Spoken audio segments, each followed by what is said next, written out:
الحمد لله رب العالمين والصلاة والسلام على سيد الأنبياء والمرسلين أما بعد فأعوذ بالله من الشيطان الرجيم بسم الله الرحمن الرحيم قال الله تعالى في القرآن المجيد والفرقان الحميد وقالوا لن تمسنا النار إلا أياما معدودة قل أتخذتم عند الله عهدا فلن يخلف الله عهده أم تقولون على الله ما لا تعلمون بلى من كسب سيئة وأحاطت به خطيئته فأولئك أصحاب النار هم فيها خالدون والذين آمنوا وعملوا الصالحات أولئك أصحاب الجنة هم فيها خالدون صدق الله مولانا العظيم وصدق رسوله النبي الكريم الأمين حضور نبی کریم صلی اللہ تعالی علیہ وسلم پر درود پاک پڑھنے کے بے شمار فضائل و برکات ہیں، اور حضور صلی اللہ علیہ وسلم نے کئی مواقع پر ہمیں درود پاک پڑھنے کی تلقین فرمائی ہے۔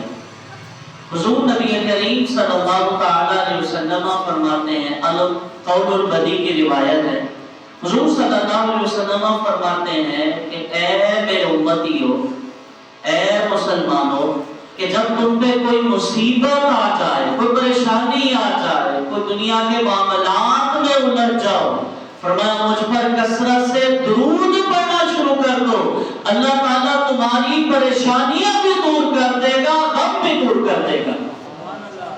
تو اس لیے حضور صلی اللہ علیہ وسلم پر درود پاک یہ ایسا عمل ہے جو آیت درود ہے، ان اللہ و ملائکتہ یصلون علی النبی، کہ بے شک اللہ اور اس کے فرشتے اپنے پیارے محبوب پر حضور صلی اللہ علیہ وسلم پر درود پڑھتے ہیں۔ اور یہ آیت درود یہ ماہ شعبان میں نازل ہوئی، اور فرشتے کس حد تک درود پاک پڑھتے ہیں؟ مشکات شریف کی روایت ہے، حضرت سیدنا کعب رضی اللہ تعالیٰ عنہ فرماتے ہیں کہ اللہ تبارک و تعالیٰ کے ویسے تو سارے ہی فرشتے حضور صلی اللہ علیہ وسلم پر درود پاک پڑھتے ہیں، لیکن اللہ تبارک و تعالیٰ کی خاص رحمت اور عنایت سے اللہ تبارک و تعالیٰ 24 گھنٹوں میں 12 گھنٹے وہ 70,000 فرشتے بھیجتا ہے، پھر دوسرے 12 گھنٹے دوسرے 70,000 آتے ہیں، اور حضرت کعب فرماتے ہیں کہ جنہیں ایک بار مہلت ملتی ہے، ایک بار سعادت ملتی ہے کہ اللہ کے نبی کی بارگاہ میں حاضر ہو کر آپ کے قرب کی برکتیں لے کر اللہ کے نبی پر درود پاک پڑھتے ہیں، فرمایا پھر قیامت تک ان 70,000 کو قرب مصطفیٰ نہیں ملے گا، اور اس طرح یہ قیامت تک چلتا رہے گا۔ اور پھر فرمایا اللہ کے وہ نورانی فرشتے 70,000 جب بروز محشر حضور صلی اللہ علیہ وسلم قبر انور سے باہر تشریف لائیں گے تو وہی 70,000 فرشتے اپنے جھرمٹ میں اور پروٹوکول میں اللہ کے نبی میدان محشر میں ایسے تشریف لائیں گے جیسے بارات کے ساتھ دھولا ہوتا ہے۔ تو اس لیے درود پاک کی عادت ہمیں بنانی چاہیے، اپنے مزاج کا حصہ بنانا چاہیے، اور درود پاک اگر ہم اپنی عادت اور مزاج کا حصہ بنا لیتے ہیں تو اکابرین نے اس پہ بہت سارے ارشادات فرمائے ہیں، لیکن ایک خاص شعبان المعظم کے حوالے سے امام جعفر صادق رضی اللہ تعالیٰ عنہ ابن بیت کے اتنے بڑے فرد ہیں، آپ فرماتے ہیں کہ جو کوئی رمضان شریف میں روزانہ 700 بار درود پاک پڑھے گا، اللہ کریم کے کچھ فرشتے ایسے ہیں کہ اللہ پاک ان کی ڈیوٹی لگا دے گا کہ وہ فرشتے اللہ کے نبی کی بارگاہ میں وہ درود پاک بھی پہنچائیں گے، اور پہنچانے کے بعد اللہ کے نبی ان سے راضی اور خوش بھی ہوں گے، اور پھر اللہ تعالیٰ ان 70,000 فرشتوں کہ قیامت تک اس شخص کے لیے مغفرت کی دعا دعا کریں. اور فرشتے تو اللہ کی نورانی مخلوق ہے، معصوم ہے، ان کی تو دعائیں بھی عند اللہ قبول ہی قبول ہے. تو اس لیے ہمیں چاہیے کہ ہم اپنے مزاج کا اور عادت کا حصہ بنائیں اور اللہ کے نبی صلی اللہ علیہ وسلم پر زیادہ سے زیادہ درود پاک پڑھیں. تو عقیدت اور محبت کے ساتھ درود پاک پڑھیے. صلو علی الحبیب صلی اللہ تعالی علی محمد صلی اللہ علیہ وسلم. آج کا ہمارا بنیادی ٹاپک سورۃ البقرہ کے حوالے سے گزشتہ جمعوں میں ہم نے مختلف احکامات سنے اور وہی درس قرآن اور قرآن کی تفسیر کے حوالے سے ہمارا چل رہا تھا. آج کا جو ہمارا ٹاپک ہے وہ سورۃ البقرہ کی آیت نمبر 80، 81 اور 82، 80، 81 اور 82 ہے، جس میں اللہ تبارک و تعالیٰ نے یہودیوں کا ایک عمل بیان کیا ہے اور پھر اس کے بعد اس کا حکم بھی ارشاد فرمایا ہے. اللہ تبارک و تعالیٰ نے ان کا حکم یہ بیان فرمایا کہ وَقَالُوا لَن تَمَسَّنَا النَّارُ إِلَّا أَيَّامًا مَّعْدُودًا. اللہ تبارک و تعالیٰ فرماتا ہے کہ یہ جو یہودی ہے نا، یہ آپس میں کہتے ہیں کہ قیامت کے دن ہمیں کچھ دنوں کے لیے جہنم میں بھیجا جائے گا، جو ہمارے گناہ ہیں ان سے ہم پاک صاف ہو جائیں گے اور پھر اس کے بعد ہمیشہ ہمیشہ کے لیے جنت میں رہیں گے. حالانکہ جنت تو ان کو ملے گی جو اللہ پر ایمان لائے اور اللہ تبارک و تعالیٰ کی طرف سے بھیجے گئے پیغمبر حضور صلی اللہ علیہ وسلم پر ایمان لائے. اب چونکہ اللہ کے رسول پر ایمان نہیں لائے اور آپس میں خوش فہمی میں تھے کہ بھلے اللہ کے رسول کو مانے یا نہ مانے، ہم صرف اللہ کو مانتے ہیں اور قیامت کے دن ہم تھوڑا سا جو عذاب ہوگا پھر ہم جنت میں چلے جائیں گے. تو اللہ تبارک و تعالیٰ نے ان کے جواب میں فرمایا قُلْ اتَّخَذْتُمْ عِندَ اللَّهِ عَهْدًا. فرمایا محبوب ان سے فرمائیں، ان سے اعلان کریں کہ تم نے کوئی اللہ سے وعدہ لیا ہو، کہ اللہ تعالیٰ نے تمہیں کوئی دستاویز معاہدہ کیا ہو تمہارے ساتھ کہ جس کی وجہ سے تم بخشے جاؤ گے. فرمایا فَلَن يُخْلِفَ اللَّهُ وَعْدَهُ. ہاں اگر اللہ نے وعدہ کیا ہوتا تو پھر تو مخالفت نہیں تھی، جو وعدہ کیا ہو وہ ضرور ملے گا. تو اب پھر اللہ تعالیٰ نے ان کا حکم بیان فرمایا. فرمایا ام تقولون علی اللہ ما لا تعلمون. اللہ نے وعدہ تو کوئی نہیں کیا لیکن تم لوگ اللہ پر وہ بہتان باندھتے ہو، اللہ کے بارے میں وہ بات کرتے ہو جس کا تمہیں علم ہی نہیں ہے. وہ کیا بات ہے؟ پھر قرآن نے فرمایا بلا من کسب سیئۃ واحاطت به خطیئتہ. اللہ تبارک و تعالیٰ فرماتا ہے ہاں یہ ضرور ہوگا کہ جس نے اتنے گناہ کیے کہ وہ گناہوں سے لتھڑ گیا، گناہوں سے آلودہ ہو گیا اور پھر اللہ کی بارگاہ میں آیا تو رب فرماتا ہے فَأُولَٰئِکَ أَصْحَابُ النَّارِ هُمْ فِيهَا خَالِدُونَ. اگر اس نے اپنے آپ کو گناہوں سے گندا کر لیا اور گناہوں سے آلودہ ہو گیا، ہاں وہ جہنم میں جائے گا اور اس میں ہمیشہ رہے گا. تو گناہوں سے آلودہ ہوا اور اسی میں لتھڑا رہا تو وہ تو جہنم میں جائے گا. پھر فرمایا وَالَّذِينَ آمَنُوا وَعَمِلُوا الصَّالِحَاتِ. ہاں اللہ اس کے رسول پہ ایمان لایا، اچھے کام کیے. فرمایا ہم فَأُولَٰئِکَ أَصْحَابُ الْجَنَّةِ هُمْ فِيهَا خَالِدُونَ. ہاں یہ جنت میں جائے گا اور یہ جنت میں ہمیشہ رہے گا. تو اس لیے اللہ تبارک و تعالیٰ نے سورۃ البقرہ آیت نمبر 80، 81 اور 82 میں فرمایا کہ یہودی اس خوش فہمی میں ہے کہ ہم نے جو نیکیاں کی ہیں، جو اعمال کیے، جنت تو بنی ہم لوگوں کے لیے. قیامت کے دن ہم جائیں گے اور اللہ تعالیٰ تھوڑی بہت پاس پرس فرما کے اور ہمیں آزاد کر دے گا، جہنم سے نکل کے جنت میں چلے جائیں گے. حالانکہ جنت میں تو وہ جائے گا جو اللہ پر ایمان لائے گا، آپ کے محبوب پر ایمان لائے گا، جو اللہ کے رسول دین لے کر آئے. اگر اسے مانے گا تو جنت تو اسے ملے گی. بلکہ مجھے پیاری بات آئی، اگر آپ سبحان اللہ کہیں گے تو پھر آپ کو میں سناؤں گا. علامہ عبدالعزیز دباغ رحمۃ اللہ علیہ بہت بڑے اللہ کے ولی ہیں. آپ فرماتے ہیں کہ جو جنت الفردوس ہے نا، سب سے اعلیٰ جنت. فرمایا حضور صلی اللہ علیہ وسلم کی ساری امت وہ جنت الفردوس میں جائے گی. فرمایا وجہ یہ ہے کہ اللہ کے رسول چاہتے یہ ہیں کہ میرے غلام میرے سامنے رہے. تو چونکہ آپ جنت الفردوس میں ہوں گے، آپ کی پوری امت بھی جنت الفردوس میں ہوگی.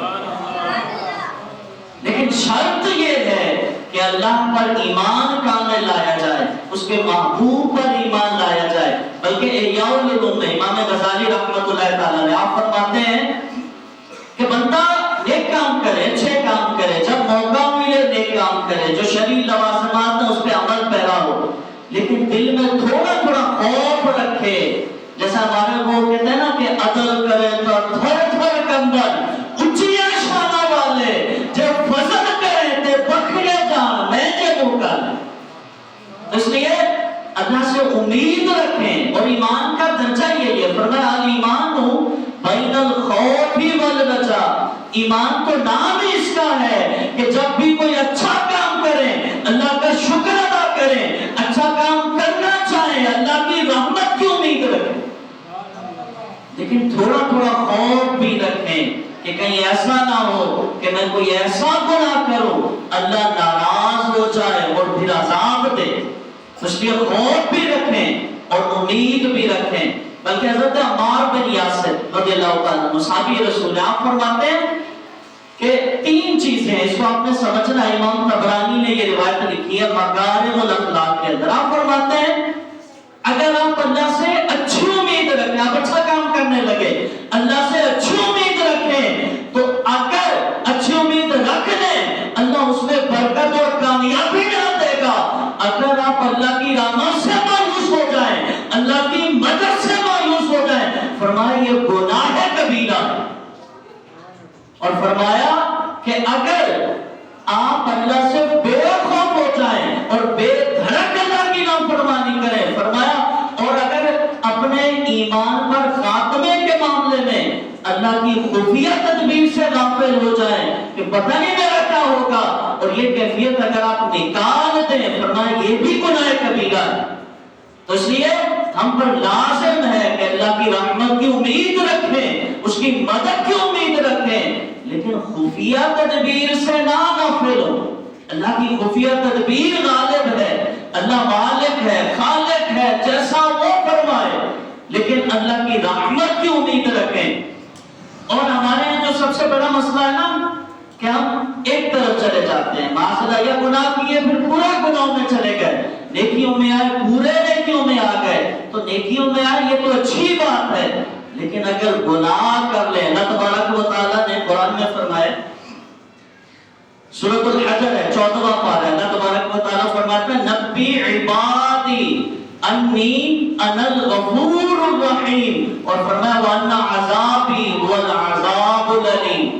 فرمایا اے معبود میں اپنی امت کو یہ بتا دیں کہ میں رب بڑا غفور رحیم ہوں، لیکن یہ بھی ساتھ بتا دیں میرا عذاب بھی دردناک ہے. تو اس لیے دونوں کیفیات میں رہے، اچھے کام کریں، اللہ کی رحمت سے امید رکھیں، اور اگر خدا نہ خواستہ بتقاضۂ بشریت گناہ ہو جائے تو اللہ کے حضور توبہ کریں. ہمارے یہاں بس اوقات اللہ کی رحمت سے مایوس کیسے ہوتے ہیں، کوئی گناہ ہو گیا، نافرمانی ہو گئی، خفیہ گناہ کیا، کسی کو پتہ نہیں چلا، لیکن ہم توبہ بھی نہیں کرتے. معاذ اللہ، یعنی ہم اللہ تعالیٰ کا خوف تو رکھتے ہیں لیکن اس درجے نہیں رکھتے کہ غلطی ہو گئی اللہ کے حضور جھکیں اور توبہ کر لیں. اب جب ہم اللہ کے حضور جھکیں گے، توبہ کریں گے، اب ہمارے ذہن میں شیطان وسوسہ ڈالتا ہے. امام غزالی فرماتے ہیں منہاج العابدین، آپ فرماتے ہیں جب بندہ گناہ کرتا ہے نا تو شیطان ایک اور گناہ کرواتا ہے، کہیں گناہ کیا نا اب توبہ نہیں کرنی، پتہ نہیں اللہ تعالیٰ بخشے گا نہیں بخشے گا. پھر فرمایا ایک اور وسوسہ ڈالتا ہے، اگر یہ گناہ بخش بھی دیا تو تم تو انسان ہو، دوسرا گناہ کرو گے. تو امام غزالی فرماتے ہیں یہ شیطان کا بہت بڑا دور ہے. ہو سکتا ہے کہ تمہاری یہ توبہ اللہ کو ایسی پسند آ جائے، ایسی پسند آ جائے اللہ تمہیں اپنی راہ میں ڈال دے، اللہ کی راہ کی طرف آ جاؤ. اور پھر فرمایا ہو سکتا ہے یہ ہو جائے کہ تم یہاں سے توبہ کرو، اللہ کے حضور جھک جاؤ، اللہ اپنے پاس کی بلا لے، گناہوں کا موقع ہی نہ ملے، اللہ کو تمہاری توبہ ایسی پسند آ جائے کہ اللہ فرشتوں کو بھیج دے، آج میرا بندہ میری بارگاہ میں جھکا، اسے میرے پاس لے آؤ. تو اس لیے اچھے کام ضرور کریں، لیکن بتقاضۂ بشریت اگر جرم ہو جائے، اللہ کے رسول صلی اللہ علیہ وسلم فرماتے ہیں جب کوئی انسان گناہ کرتا ہے تو اس کے دل پہ ایک سیاہ ڈاٹ ڈال دیا جاتا ہے، نقطہ لگ جاتا ہے.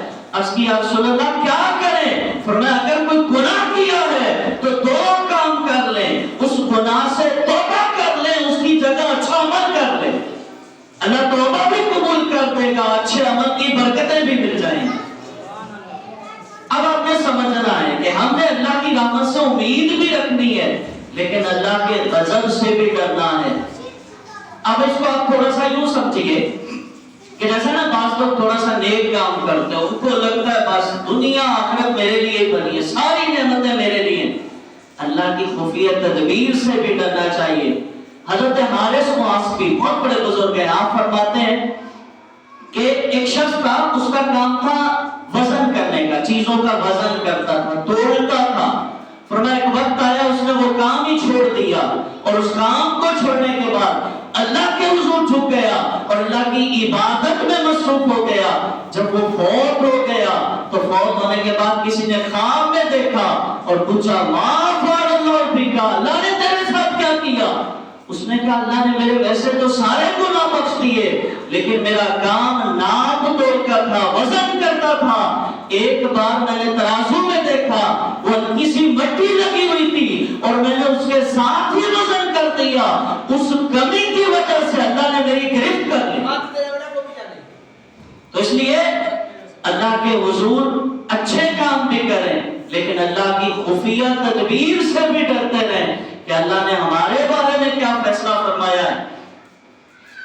ایک بہت بڑے بزرگ ہیں ہمارے فقیہ اعظم محمد شریف کوٹلوی رحمۃ اللہ علیہ، آپ فرماتے ہیں کہ اللہ تبارک و تعالیٰ راضی کیسے ہوتا ہے؟ فرمایا اچھے کام کرنے سے، پھر فرمایا ناراض اللہ کی نافرمانی کرنے سے ہوتا ہے، اور فرمایا اللہ نے اپنے خاص بندے اور اپنے اولیاء وہ عام بندوں کے اندر رکھے ہیں، اس لیے جب بھی موقع ملے کوئی چھوٹے سے چھوٹا اچھا کام بھی ہو وہ بھی کر گزرے، ہو سکتا ہے اللہ وہی قبول فرما لے۔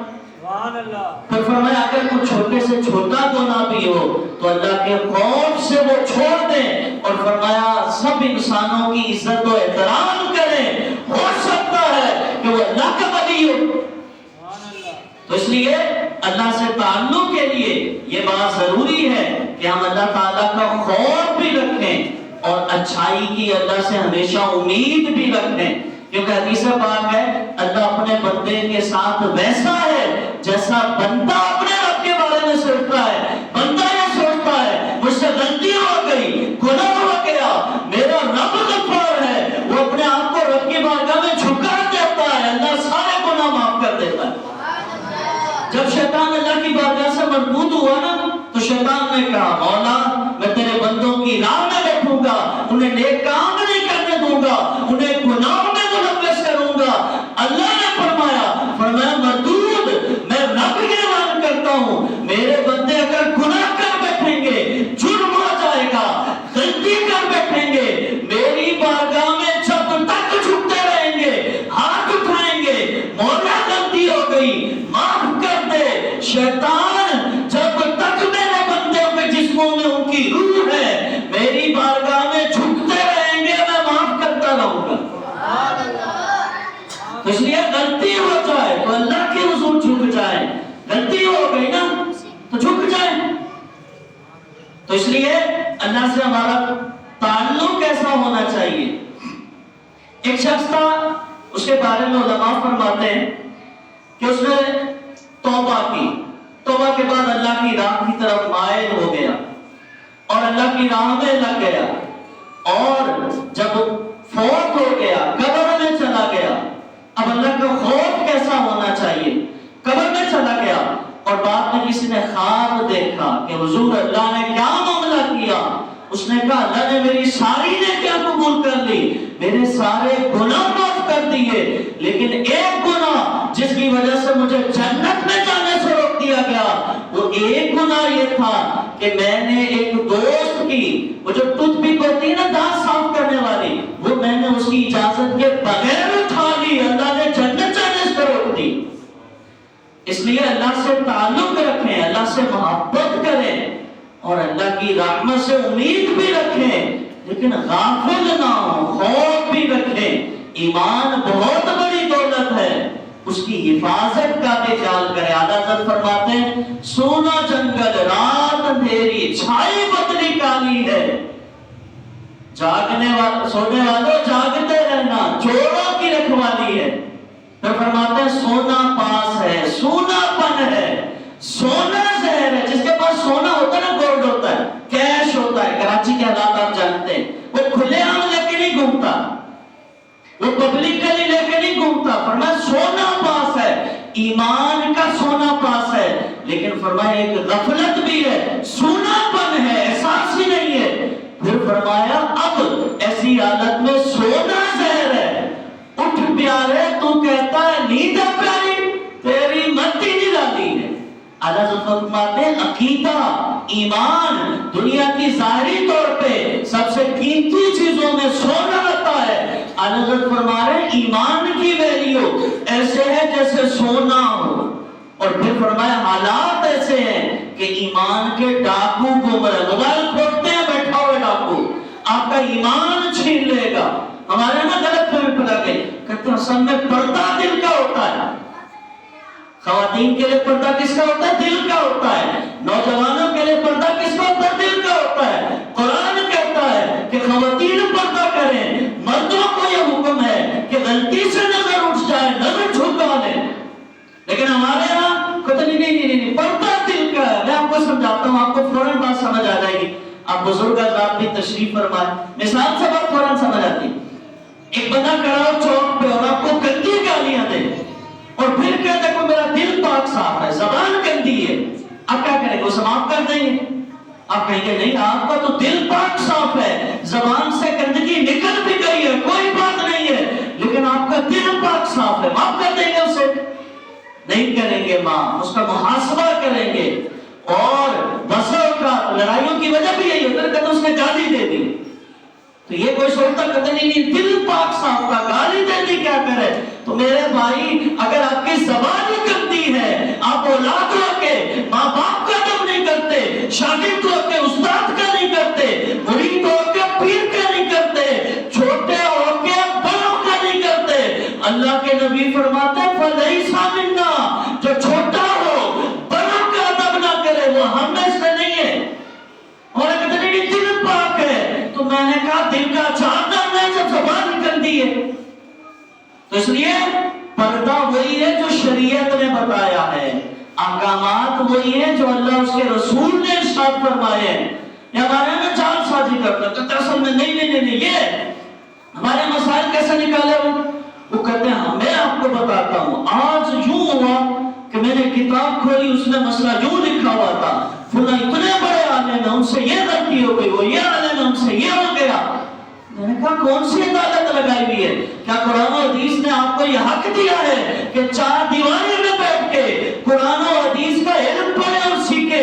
لیکن اس کی بجائے آپ نے کیا کیا؟ عدالتیں لگا لی. کہتے ہیں اصل میں مسئلہ یہ ہے اللہ کے نبی نے یوں کیا ہے، میں اگر زندہ ہوتا اللہ کے نبی کو یہ مشورہ دیتا.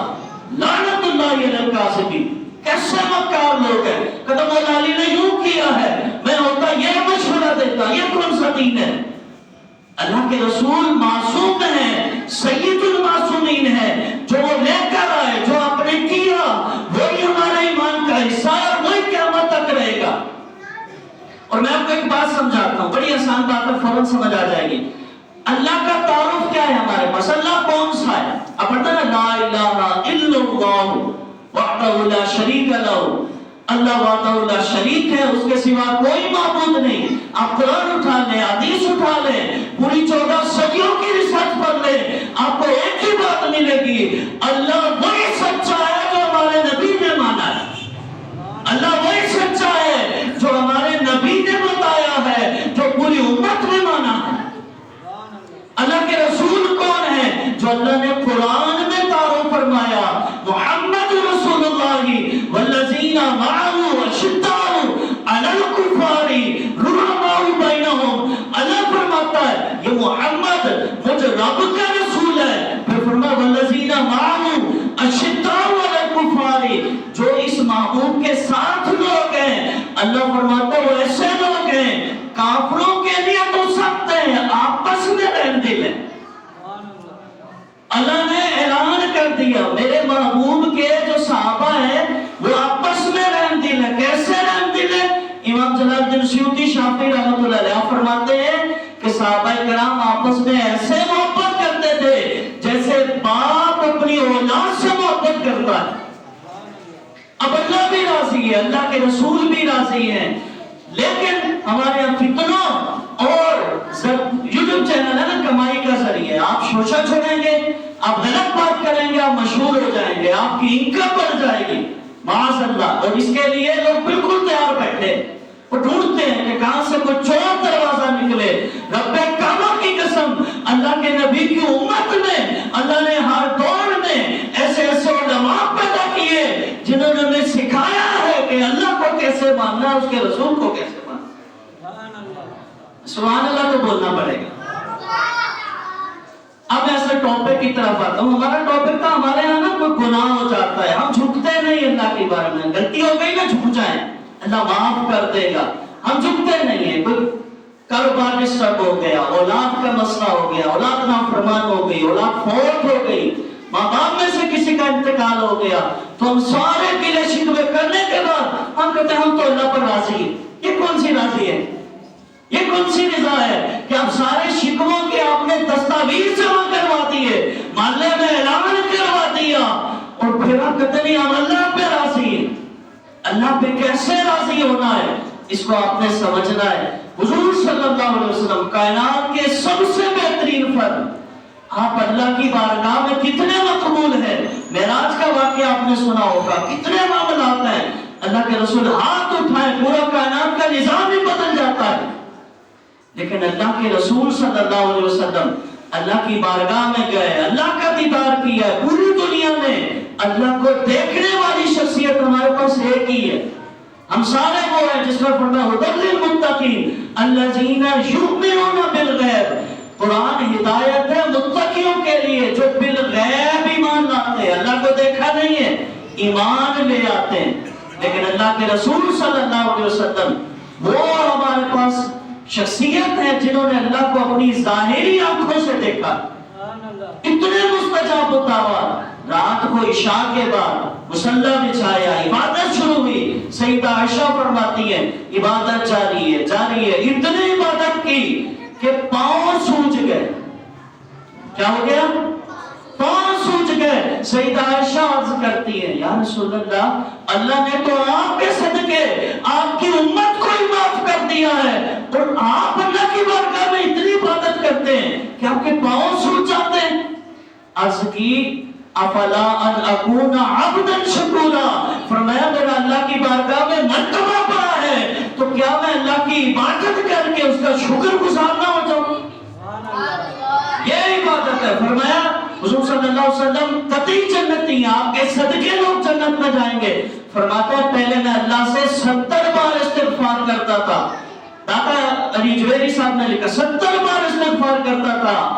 اب میں اللہ کی بارگاہ میں 100 بار استغفار کرتا ہوں. اور یہ وہ شخصیت ہیں جو گناہوں سے پاک ہیں, جن کے بارے میں ذہن ہی نہیں جاتا کہ یہ گناہ کریں گے. اس کے باوجود اللہ سے تعلق کیسا ہے, اللہ کی بارگاہ میں جھکتے کیسے ہیں. آج ہمیں کوئی پریشانی آ جائے, تکلیف آ جائے, ہم کہتے ہیں پتہ نہیں کون سا گناہ کیا تھا کہ یہ عذاب آئے. تمہیں گناہ تو سارے کیے تھے. شیخ شہاب الدین نقشبندی رحمۃ اللہ علیہ کسی نے کہا حضور کوئی کرامت نہیں دکھاتے آپ. فرمایا اس سے بڑی اور کیا کرامت دکھاؤں, اتنے گناہوں سے آلودہ ہونے کے باوجود اللہ کی طرف سے عذاب نہیں آتا. اس سے بڑی اور کیا کرامت دکھاؤں. اور اللہ کے رسول صلی اللہ علیہ وسلم کی شہزادی سیدہ فاطمہ رضی اللہ تعالیٰ عنہا طیبہ طاہرہ عفیفہ قطعی جنتی ہیں.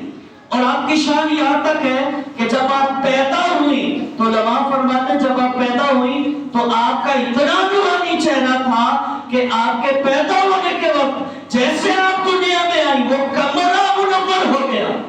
ایسی نورانی شخصیت, آپ کے حسن کا یہ عالم تھا.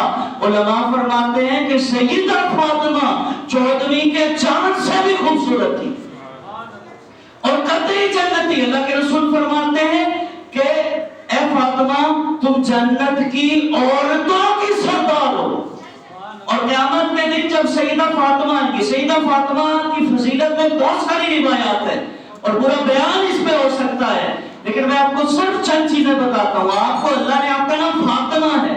علماء فرماتے ہیں فاطمہ اس لیے ہے، فاطمہ کا مطلب ہے کسی چیز سے آزاد، چھٹکارا ہوا. فرمایا میری فاطمہ جنتی عورتوں کی سردار ہے. اللہ ان کی قیامت تک آنے والی صحیح العقیدہ ساری اولاد کو بخش دے گا. جو قیامت تک میری فاطمہ سے محبت کرے گا اللہ اسے بھی بخش دے گا. خود بھی جنتی، اولاد جنتی، اور ان سے جو محبت کرے وہ جنتی. اور جب قیامت کے دن تشریف لائیں گی فرمایا 70,000 حور عین ان کے ساتھ ہوں گی. اور جب پورے صراط پہ پہنچیں گی تو اللہ کی طرف سے ایک منادی اعلان کرے گا، مومنو اپنی نظروں کو جھکا لو، مومنو اپنی نظروں کو جھکا لو. اللہ کے نبی کی شہزادی تشریف لے جا رہی، سب نظریں جھکا لیں گے. اتنا پروٹوکول، جنتی عورتوں کی سردار. اللہ کے رسول فرماتے ہیں میری فاطمہ، میرے حسن حسین، میرا علی جنت میں میرے ساتھ ہوں گے. اتنی فضیلتیں. اور آپ کو زہرا کہا جاتا ہے، فاطمہ الزہرا. زہرا کلی کو کہتے ہیں، پھول کو کہتے ہیں. فرمایا ان کو زہرا اس لیے کہا جاتا ہے، فرمایا اللہ تعالیٰ نے سیدہ فاطمہ کے جسم میں جنت کی خوشبو رکھی تھی، اس لیے زہرا کہتے ہیں. پھر عورتوں کے جو معاملات ہوتے ہیں سیدہ فاطمہ ان سے بھی پاک تھی، اس لیے زہرا کہا جاتا ہے. اتنی فضیلتیں، اتنی عظمتیں. سیدہ فاطمہ دیکھیں کتنی عظمتوں کی مالک ہیں، قطعی جنتی ہیں. لیکن جب عشاء کا ٹائم ہوتا ہے، امام حسن فرماتے ہیں جب عشاء کا وقت ہوا مصلی بچھایا، اللہ کے حضور نماز شروع کی، عشاء کے بعد سے شروع کی. فجر کا وقت ہو گیا، جلدی جلدی نماز پوری کی. اللہ کے حضور ہاتھ اٹھائے، مولا اتنی بڑی رات بھی نہیں بنائی کہ سیدہ فاطمہ 2 رکعت پڑھ سکے. امام حسن فرماتے ہیں جب سیدہ فاطمہ دعا کے لیے، میری امی جان جب دعا کے لیے ہاتھ اٹھاتی تھی تو ایک ہی دعا کرتی تھی، مولا میرے والد اور ہمارے نبی کی امت کو معاف فرما. سبحان اللہ بولنا تو بنتا ہے. امام حسن کہتا ہے میں نے عرض کی امی جان دعا تو بندہ اپنے لیے کرتا ہے، اولاد تو بندہ اپنی اولاد کے لیے کرتا ہے. آپ جب بھی مصلی پہ بیٹھتی ہیں اور اللہ کے حضور دعا کرتی ہیں، آپ ہمارے نانا جان کی امت کی بخشش کے لیے دعا کرتی ہے. سیدہ فاطمہ فرماتی ہیں پہلے پڑوسیوں کا حق ہے پھر گھر والوں کا حق ہے. اور ہم کیسے ہیں؟ ہم ایسے ہیں اگر ہمیں اللہ تعالیٰ کوئی منصب دے دے، کوئی پیسہ دے دے، دولت دے دے، ہماری ساری نوازشات، لوگ صدقہ خیرات کرتے ہیں تو وہ کہتے ہیں دور جا کے کریں، یہ تو رشتہ دار ہیں. جبکہ اللہ کے نبی صلی اللہ علیہ وسلم فرماتے ہیں کہ اگر دوسروں پہ صدقہ کرو گے اس میں ایک صدقے کا ثواب ملے گا. اگر کسی ناراض رشتہ دار کو کچھ تحفہ پیش کرو گے اللہ ڈبل ثواب عطا فرمائے گا. اس لیے اللہ سے تعلق جوڑیں، اللہ سے محبت کریں اور اللہ کی بارگاہ سے امید رکھیں. اور اللہ سے ایسی امید رکھیں کوئی غلطی ہو جائے، جرم ہو جائے، گناہ ہو جائے، اللہ کے حضور جھک جائے اللہ معاف کر دے گا. اور ایک اور چیز بھی ہے، آپ دیکھ رہے ہیں یہ جامع مسجد ہے اور اب یہاں بھی انتظام ہے انشاءاللہ. اس جمعے سے ہی اوپر فرسٹ فلور پہ بھی انتظام ہے، آج کا جمعہ انشاءاللہ سیکنڈ فلور پہ بھی ہو جائے گا. اور ہمارے ہاں جمعے میں نا آخر ٹائم میں آتے ہیں، وہ ٹائم دیکھ رہے ہوتے ہیں 1:30 بجے جمعہ. اچھا 1:30 بجے جمعہ، بس 5 منٹ پہلے وضو کیا اور فوراً آ گئے. جبکہ اللہ کے ذکر کی محفل ایسی ہے، بخاری مسلم و سیاستہ کی روایت ہے. اللہ کے نبی فرماتے ہیں کچھ اللہ کے فرشتے ہیں جو آسمان سے اسپیشل اترتے ہیں اور اللہ کے ذکر والی محفل کو ڈھونڈتے ہیں اور اس میں شریک ہوتے ہیں، پھر اس کے بعد واپس اللہ کی بارگاہ میں جاتے ہیں. اللہ فرماتے ہیں فرشتوں کہاں سے آ رہے ہو؟ حالانکہ اللہ بہتر جانتا ہے. فرشتے عرض کرتے ہیں مولا تو بہتر جانتا ہے، ہم تیرے ایسے بندوں کے پاس سے آ رہے ہیں جو تیرا ذکر کر رہے تھے، تیرے پیاروں کا ذکر کر رہے تھے. اللہ فرماتا ہے بتاؤ وہ کیا مانگ رہے تھے؟ فرشتے عرض کرتے ہیں مولا وہ جنت مانگ رہے تھے، مغفرت مانگ رہے تھے، تیری رضا مانگ رہے تھے. فرمایا انہوں نے جنت دیکھی ہے؟ فرشتہ عرض کرتے ہیں جنت تو نہیں دیکھی. اللہ فرماتا ہے بتاؤ اگر انہوں نے جنت دیکھی ہوتی پھر کیسے مانگتے؟ فرشتے عرض کرتے ہیں مولا اگر انہوں نے جنت دیکھی ہوتی دن رات تجھ سے جنت کا ہی سوال کرتے. پھر اللہ فرماتا ہے کس چیز سے پناہ مانگ رہے تھے؟ فرشتے عرض کرتے ہیں مولا وہ پناہ مانگ رہے تھے تیری ناراضی سے، جہنم سے پناہ مانگ رہے تھے. اللہ فرماتا ہے فرشتوں انہوں نے جہنم دیکھی ہے؟ فرشتے عرض کرتے ہیں جہنم تو نہیں دیکھی. اللہ فرماتا ہے اگر جہنم دیکھی ہوتی پھر کیا کرتے؟ فرمایا اگر انہوں نے جہنم دیکھی ہوتی پھر دن رات جہنم سے ہی پناہ مانگتے. اللہ فرماتا ہے بندو میرے جو بندے ہیں جنہوں نے ذکر کیا ہے، فرماتا ہے یہ میرے ایسے بندے ہیں فرشتوں تم گواہ ہو جاؤ جو چیز انہوں نے مانگی ہے، جنت مانگی ہے، میری رضا مانگی ہے، فرشتوں گواہ ہو جاؤ میں نے دونوں ان کو دی. پھر فرمایا انہوں نے جہنم سے پناہ مانگی ہے، میری ناراضی سے پناہ مانگی ہے، فرشتوں گواہ ہو جاؤ میں نے انہیں جہنم سے بھی آزاد کی. بخاری کے الفاظ ہیں. فرشتے عرض کرتے ہیں مولا اس میں گناہگار لوگ بھی تھے، کچھ لوگ تو ٹھیک تھے، کچھ گناہگار تھے، تیرے نافرمان تھے، ان کی نیکیاں کم تھی، گناہ زیادہ تھے. رب فرماتا ہے فرشتوں گواہ ہو جاؤ جو ہمارے پیاروں کے ساتھ بیٹھتا ہے اللہ انہیں بھی نواز دیتا ہے. فرشتے عرض کرتے ہیں مسلم کے الفاظ ہیں. فرشتے عرض کرتے ہیں مولا ان میں کچھ لوگ وہ بھی تھے جن کا مقصد تیرا ذکر نہیں تھا، بس گزر رہے تھے تیرے ذکر کی محفل میں شریک ہو گئے. اللہ فرماتے ہیں فرشتوں گواہ ہو جاؤ جو ہمارے دوستوں میں بیٹھ جاتا ہے اللہ انہیں بھی معلوم نہیں کرتا.